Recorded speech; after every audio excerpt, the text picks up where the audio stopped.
Hi folks, welcome back to Mossy Roots Farm. I'm just going to give you a trigger warning. I'm going to trigger a bunch of the purists.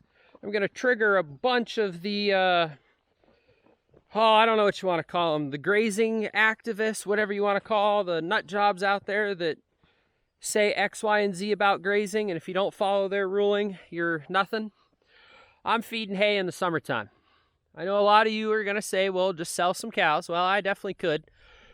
But it's hard. If you've got 800 cows to sell, well, heck, an extra 5 cows, that ain't nothing, you know? Even if you got to get rid of 10% of your herd, you know, if I get rid of 10%, that's 1 cow.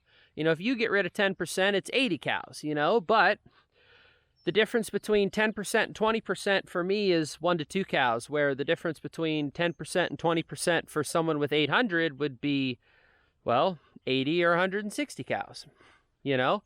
And anywhere in between. I can't get rid of 15% of my cows because I can't cut a cow in half and leave it living. So I can't do that. But someone with 80 cows could get rid of 15%.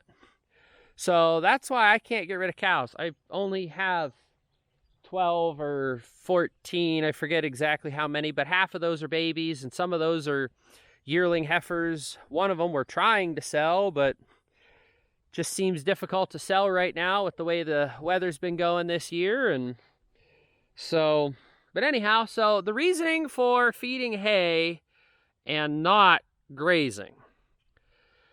If I put 2 round bales down in the wintertime when there is no other food out on the ground at all, I am left with 6 days of feed. 2 round bales for me is 6 days, roughly 3 days a bale. So 3 days a bale, which only gets me wow, where's my brain? So 3 days per bale, 6 days for 2 in the winter. In the summertime, I double that. So 1 bale gets me 6 days, 2 bales gets me about 2 weeks, roughly. Now, I've realized that's more like 12 and not 14. I get the math, but anyhow. The reasoning for that is so this is my sacrifice area. As they're eating these round bales, they're also eating the grass that's growing in the sacrifice area. This is not very good ground. It's right behind my barn. Eventually, this barn is going to expand this way some. I don't know how far. I don't know if it's going to go all the way over there. I don't really know, over to the spring or not. But this is not going to be pasture for the rest of its life. That is probably going to be pasture for the rest of its life. So I'd rather focus on making that better than making this better. Back behind the barn is always kind of a scrubby, brushy, wildernessy area because of all the trees. And then there's multiflora rose and greenbrier and all kinds of good stuff like that back there. So that's why I'm going to bale graze, is because this is not a very good area on the farm. I don't really care if the cows beat it up further. I don't really care if, it's not, yes, it's on a hillside, but it's not going to erode because all my property down here is all really good grass, and then the neighbors is really good grass, so I'm not eroding into a creek or a stream or anything. And in fact, over there is a true swamp, so swamps are nature's water filters.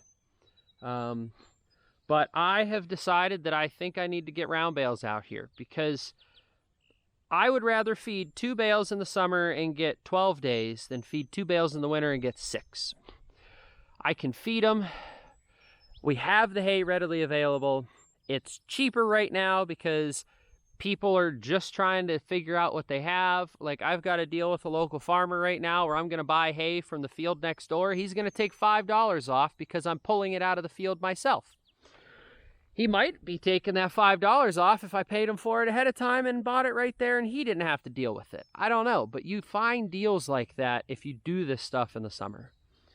I know I have enough hay all winter because I've got anywhere from 16 to 20 round bales in my barn. I've got another 12 in another building, and then I've got 20 or 30 sitting outside.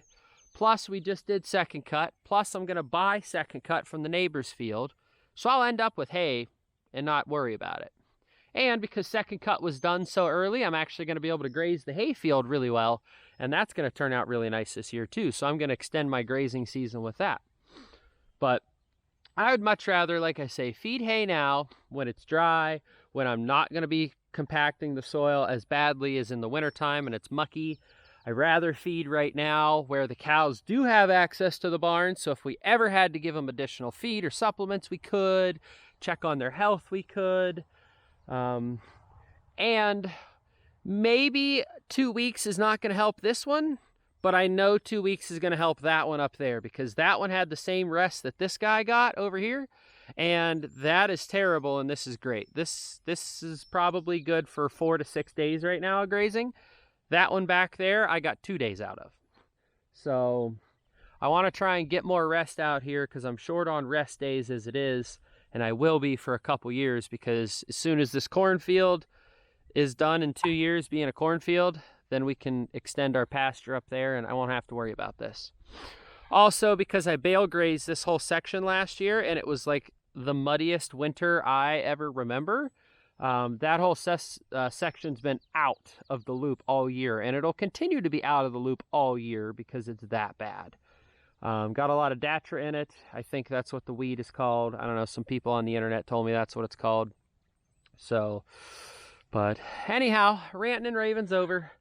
I'm sorry, all of you purists out there that are gonna hang me out to dry because I said I'm gonna feed hay in the summertime instead of destock my cows, but it's not that simple. I don't have a bunch of Angus or Hereford that I can take to the sale barn and get anything out of. I got Irish Dexters.